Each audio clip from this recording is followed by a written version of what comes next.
Assalamualaikum dan selamat petang semua. Jadi hari ini kita ingin review sebuah motor yang mempunyai gaya dan design yang amat klasik, sangat sesuai buat para rider yang menyukai motosikal retro. Motosikal itu adalah Royal Enfield Shotgun 650 tahun 2024.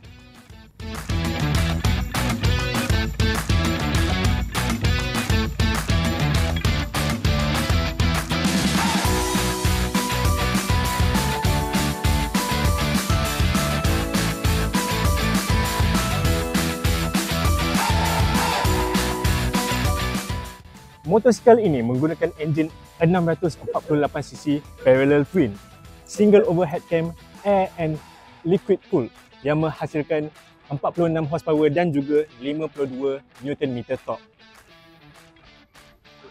Motosikal ini menggunakan suspensi hadapan upside down fork Showa dan juga pada suspensi belakang menggunakan twin shock adjustable 5 step juga daripada Showa. Motor ini hanya seberat 240 kg dan mempunyai ketinggian seat setinggi 795 mm. Kapasiti tank minyak hanya 13.8 liter.